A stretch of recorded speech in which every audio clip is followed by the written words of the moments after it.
I'm sure there's some for some people, but right now, guys, we're just enjoying it. It's been football hell here for the last 20 years. We haven't been to playoffs since '02. The Browns are aligned for the first time in a long time. Ownership, Chief Strategy Officer Dee Podesta, Andrew Berry and his crew in the front office, and Kevin Stefanski, the coach.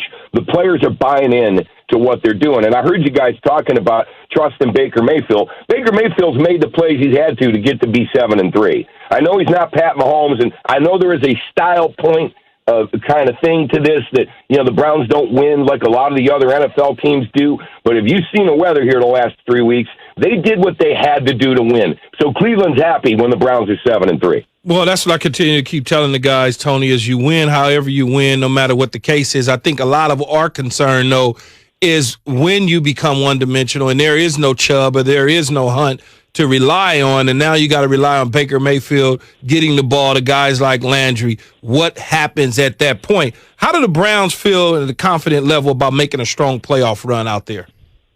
They're a confident team, and I'll tell you, Stefanski's just been a godsend here.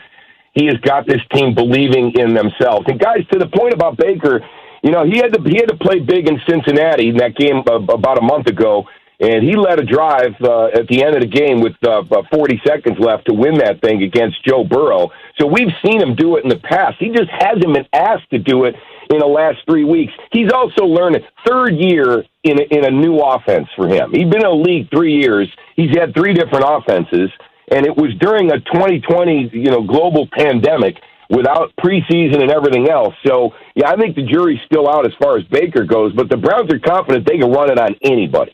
All right, so, Tony, talk to me here. Is Baker Mayfield the long-term answer? We don't know yet, and I know that the Browns are going to take the rest of this year to figure that out. We do expect them to pick up his fifth-year option next year, but as far as getting a big old contract like Patrick Mahomes or Deshaun, we're going to have to wait and see on that. They want to give him this entire season. I know at times he has made mistakes, but the last thing the Browns want to do is go back to the well looking for a franchise quarterback. Well, it's interesting about that, Tony, because they didn't have that reservation, obviously, about Myles Garrett. Where are they at with Denzel Ward in a long-term situation? Well, they like Denzel Ward a lot, but unfortunately, he's had problems staying on the field. And again, he is injured. He's going to be out. It's a calf strain. We don't know how long. Wyatt Teller missed 4 games with a similar injury. Denzel Ward was playing at a Pro Bowl level. Shut down, lockdown corner. He had guys on an island for most of the game last week, and I think he gave up 3 passes, 1 for a first down. So they love him. I think Nick Chubb is going to be in line maybe for a long-term deal. I know people are like, whoa, he's a running back, but this is a different player. He represents everything the Browns are looking for in tough, smart football players. So I think Chubb is on line for that. Tony Rizzo is joining us on the Shell Pennzoil Performance Line. Pennzoil synthetic motor oils are made from natural gas, gives you unbeatable engine protection. The proofs in the Pennzoil based on Sequence 4A wear test using SAE 5W30. If you're just tuning in, Tony is a host on our affiliate in Cleveland, The Really Big Show, alongside Aaron Goldhammer, weekdays from 9 to 1. I want to switch gears. You mentioned Paul Dee Podesta aligned at the top in the front office. Paul Dee Podesta, for those that don't know, not only has he done a good job with the Cleveland Browns, he was also, fellas, Paul Dee Podesta, baseball front office guy with Cleveland, the New York Mets. He's been around baseball and football. He's got that money ball. He's bringing that aspect to the Browns. The reason I ask you that, Paul, is because I want to ask you an Indians question, and that is, what is the chatter around Francisco Lindor? I think this is one of the biggest stories of the baseball hot stove. Can they keep him? Will they keep him? What's the pulse of Cleveland there? One of the biggest stars in baseball. Well, we are resigned to the fact that the Indians are going to trade Frankie. The Indians lost $100 million last year, as did a lot of teams in baseball. The Dolan family, great people. They put a great product on the field. But financially, they don't have the same resources as the Dodgers and the Mets and the Yankees. So they're looking for a partner right now. There may be a scenario where they don't get what they like, and he plays here and then walks. But he's got 1 year left on a deal, and the Indians right now are burning up the phones trying to find a deal for him. The big-name players in baseball haven't really produced. Those big contracts haven't produced a lot of championships. But we love Frankie, and Cleveland's going to hate to see him go, but we feel like it's inevitable. Yep. Tony, I got asked a question the other day, and I think it's important that our viewers get a chance to hear what your taste is. It may be a cultural thing, but I'm going to throw it out there.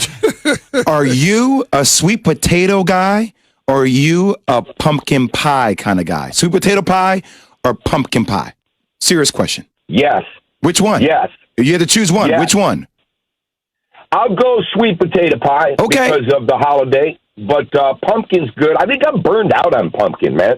I got to put whipped cream on it and ice cream and everything else. I've eaten so much pumpkin. I like sweet potato. What kind of spices are you using? Is it sweet potato? Like, Key, you know, this kind of stuff when you talk about, Key. Okay. Yeah. No, I like sweet. Sweet potato pie. Don't bring a pumpkin pie to my crib, though. Yeah, I'm not. Not sorry, whipped cream. Disrespectful. No, I don't like. Key, are you cooking? Key, you cooking tonight?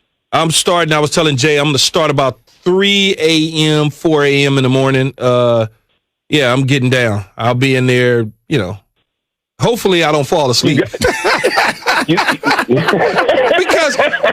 because at that time, you know, you turn on the heater, you kind of get it warm going, and you cooking at the same time, and you at that time in the morning, you up by yourself, you kind of bored, you might decide to go to a little bit of the brown liquor, and then the next thing you know, Thanksgiving morning, you're allowed, man. You're allowed. Jay, I told Keyshawn yesterday on our show, I said, we're going to have a new show called Cooking with Key. I'm telling you, Chef on Key. ABC. Man, we get all these videos every single day, Tony. It's incredible. It's really incredible. Yeah. The kid, he is a talent, man.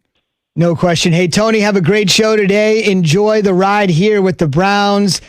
Parting like it's 2002. The NFL's longest playoff drought certainly feels like slowly but surely, is about to come to an end. Thank you very much, Tony. Yeah. All right, T. Happy Thanksgiving, guys. You too, man. Be brother. safe out there. Fair enough. You're rolling with that brown liquor like Michael Jordan in the last.